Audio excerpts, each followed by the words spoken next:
Hola, muy buenos días. Tengo una presentación bastante breve, por razones de tiempo.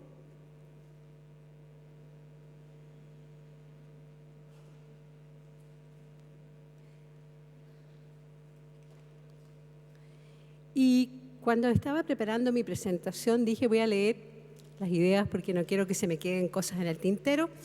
Y después decidí hacer algo que se supone uno no debe hacer, que es leer las láminas de PowerPoint. Así que espero que eso no les resulte muy aburrido, pero realmente todo lo que quiero decir en solo 10 minutos no tengo otra posibilidad. Y también la mayoría de los tópicos que voy a tocar tienen que ver con el desarrollo futuro, lo que pensamos que puede ser el desarrollo futuro en neurociencia, y muy poquito, porque podríamos hablar mucho sobre ese tema, pero algo sobre la participación de las mujeres en la investigación científica. ¿Cuáles son? Si uno lee, digamos, la literatura, encuentra algunos artículos que se han abocado a tratar de entender o de predecir los futuros desafíos de la neurociencia.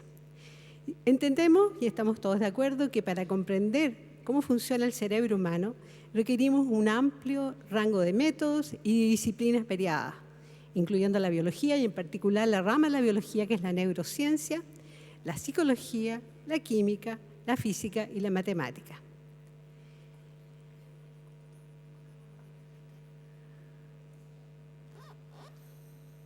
Dicen que no se me ve la cara, a lo mejor eso sería hasta bueno. Podemos decir que la neurociencia está actualmente entre las disciplinas más dinámicas de la biología moderna. La neurociencia y los hallazgos de los últimos 50, 100 años han permitido un avance muy notable de cómo funciona, y sabemos mucho más cómo funciona el sistema nervioso en condiciones normales o en situaciones patológicas. Sin embargo, y como trataré de ver un poco hoy día, queda mucho todavía por comprender. Podríamos decir, y esta es una idea que tomé de la literatura, que el desafío fundamental del futuro en el campo de la neurociencia será descifrar la coreografía neuronal. Esa es una palabra a la cual me referiré un poco más adelante. Esta coreografía neuronal que está asociada con conductas y con funciones de muy alta complejidad. ¿Qué funciones son estas tan complejas? Por ejemplo, ¿cómo generamos pensamientos e ideas? ¿Cómo generamos las memorias, las emociones? ¿Y cómo tomamos las decisiones que desembocan en acciones particulares? Entender a fondo las funciones normales del cerebro, más aún, nos va a permitir a futuro descubrir las causas de la gran variedad de desórdenes del cerebro que tienen un impacto muy alto sobre el quehacer de nuestra sociedad. Tendremos que adquirir e integrar una gran cantidad de datos diversos que se tienen que adquirir en múltiples escalas, no solo temporales, sino que también espaciales. Y tenemos que desarrollar nuevas tecnologías, incluyendo nuevas tecnologías de imágenes, para que esto llegue a ser posible. Un desafío no menor es comprender cómo se conectan las neuronas, que son las células centrales de nuestro cerebro, y cómo se conectan a nivel microscópico, y esto nos lleva a que tenemos que comprender cuáles son los elementos que participan en el nivel molecular y en el nivel celular en la sinapsis. Cada sinapsis es una conexión entre dos neuronas, y cómo se integra esta información con la conectividad de circuitos neuronales complejos que involucran constelaciones de neuronas que se conectan en todo el cerebro. No nos olvidemos que el cerebro humano posee entre 50 a 100 mil millones de neuronas que establecen entre sí más de 1.000 billones de conexiones, 10 elevado a 15 quería decir ahí. En este contexto, la neuroinformática en el futuro está destinada a jugar un papel muy importante. Y ahí hay una frase en inglés que dice que un cerebro humano, yo no sé cuán cierto es esta, pero la copié porque me pareció interesante, tiene más conexiones o sinapsis que todos los computadores y los routers y las conexiones a Internet que tenemos actualmente en la Tierra. Entonces, si nosotros tomamos los elementos esenciales de nuestro cerebro, que son las células neuronales o neuronas, podemos definir, como ya lo han hecho los expositores anteriores, a cada neurona como una máquina celular que utiliza mecanismos químicos y eléctricos para integrar los estímulos que recibe y comunicar esta información a otras neuronas. Sin embargo, y este es un punto central de los desafíos futuros, una sola neurona no puede percibir la belleza, no puede sentir tristeza, ni puede resolver un problema matemático. Pues estas capacidades surgen solamente cuando las redes neuronales trabajan en conjunto. Estas redes a menudo incluyen neuronas que, aunque están distantes entre sí en nuestro cerebro, forman parte de circuitos integrados. Y es la actividad conjunta de estos circuitos integrados lo que permite funciones cerebrales específicas como la percepción, los procesos cognitivos y las emociones. Todavía es un campo misterioso. ¿Dónde residen las emociones? ¿Por qué sentimos lo que sentimos? ¿Qué ocurre en nuestro cerebro que genera emociones? Más aún, se está descubriendo que otras células de nuestro cerebro, que no son células eléctricamente excitables, pero son células importantes de soporte de la función neuronal, contribuyen en forma más activa de lo que se pensaba hasta hace poco a la función de los circuitos neuronales. Por otra parte, y esto de nuevo es una idea muy importante, las redes neuronales que existen en nuestro cerebro no son redes estáticas, tienen la capacidad de cambiar en el tiempo y generan estos procesos de neuroplasticidad. ¿Qué es esta neuroplasticidad? Son cambios que ocurren constantemente en la estructura de nuestro cerebro, en la estructura de la comunicación entre las neuronas y que ocurre en respuesta a diversos estímulos. Por lo tanto, las experiencias que tenemos, lo que hemos vivido a lo largo de nuestra existencia, puede cambiar la conformación de las redes neuronales y modifican en forma profunda la función de estas redes. En particular, por ejemplo, se está descubriendo que un número mucho mayor de lo que se pensaba de las regiones del cerebro participan en el procesamiento de emociones y en los estados anímicos. El gran desafío futuro en la neurociencia, por lo tanto, reside en descifrar la función del cerebro en relación a sus múltiples niveles de organización que operan, como ya lo dije, en distintas escalas temporales y espaciales. Es preciso que comprendamos cómo y dónde se almacena la información, cómo se generan las distintas redes neuronales, cómo se modifican en respuesta a los estímulos y cómo las redes generan respuestas que son tan complejas como las que ya les he mencionado, que incluyen las emociones y la capacidad de resolver problemas abstractos, entre muchas otras respuestas de las funciones cognitivas superiores. En el caso, y pasamos ahora a las patologías del cerebro, es necesario analizar si los defectos residen en moléculas específicas, y aquí doy algunos ejemplos, pueden ser canales iónicos que regulan las respuestas neuronales o factores de transcripción que controlan la expresión de genes específicos o algunos otros componentes. Será muy relevante a futuro determinar si los componentes defectuosos afectan la estructura y por ende la función de grupos particulares de neuronas, si afectan la dinámica de microcircuitos neuronales específicos o la comunicación de la información entre distintas áreas del cerebro.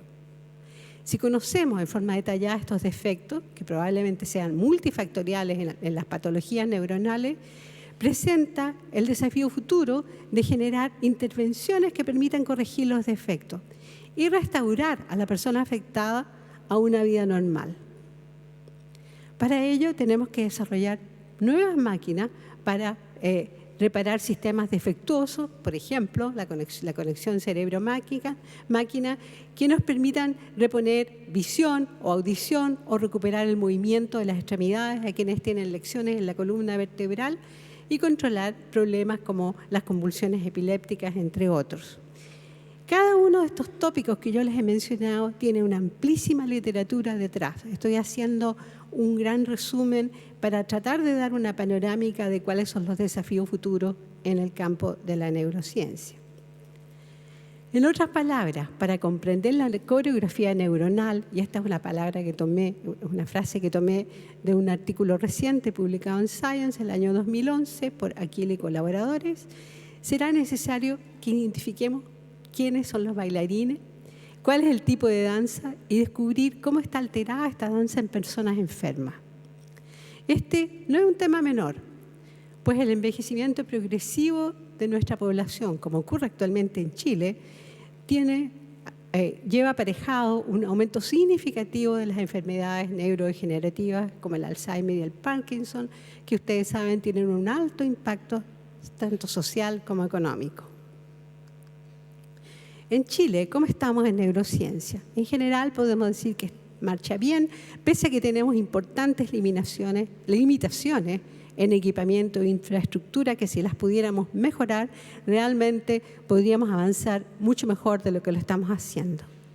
En neurociencia tenemos una larga y distinguida trayectoria, incluyendo, y por supuesto aquí estoy dejando mucha gente afuera, pero quería resaltar el grupo de investigadores que trabajando en la Estación de Biología Marina de Montemar en la década de los años 60, con el axón del calamar gigante o la jibia chilena, hicieron aportes muy importantes al conocimiento de la biofísica y la fisiología del impulso nervioso y formaron investigadores que de Chile, muchos de ellos están trabajando en laboratorios, en laboratorios extranjeros y han hecho contribuciones de primera línea a nivel mundial. Hay actualmente, tanto en Santiago como en regiones, grupos que están trabajando en neurociencia y que están ampliamente conectados internacionalmente y que enfocan la investigación a diversos aspectos de la función del cerebro, desde lo más molecular hasta el ámbito celular y luego llegando hasta la investigación en psiquiatría y pasando por mecanismos que permiten generar nuevas memorias. Esperamos, y esta es una gran esperanza de todos los que actualmente estamos trabajando en estos grupos, es que los investigadores jóvenes contribuyan al desarrollo futuro de la disciplina en el país y que se aboquen a los magníficos desafíos que presenta la neurociencia y que he tratado de resumir en esta breve presentación. Les dije que en forma muy ambiciosa también habría querido tocar el tema de los desafíos futuros de la participación de las mujeres en investigación científica, pero realmente el tiempo no me da. Solamente quería decir que si hablamos de investigadores jóvenes, tenemos como gran desafío en el futuro como país que aumente el número de las mujeres dedicadas a la investigación científica en todas sus expresiones, desde la investigación más básica o fundamental hasta investigación aplicada e innovación. Fíjense ustedes que si tomamos las cifras disponibles actualmente, solo el 22% de quienes tienen un proyecto Fondesin regular son mujeres. Y este es solo un valor promedio, pues en el área de ciencias sociales las mujeres representan más del 22% y en ciencias exactas y naturales menos. Y este es un problema que no solo se da en Chile, es un problema mundial. ¿Por qué hay una representación tan baja de las mujeres como líderes de proyectos de investigación y también en la academia? Si ustedes toman las universidades, no solo chilenas, sino que de todo el mundo, encuentran que a medida que van subiendo en la carrera académica, de profesor asistente a profesor asociado a profesor titular, las mujeres son cada vez menos y en general podríamos decir que representan el 10% menos de los profesores titulares de las universidades. Y les digo, ese no es solo un problema de Chile, es un problema mundial. ¿Por qué es esta baja representación? Claro, lo más obvio es decir, las mujeres son las responsables de tener hijos, por lo tanto la maternidad es una limitante muy importante. Pero yo estoy convencida que no es el único factor determinante, porque tenemos muchos ejemplos de mujeres que no se casaron, que no tuvieron hijos, que se han dedicado exclusivamente a la ciencia y tienen el mismo problema.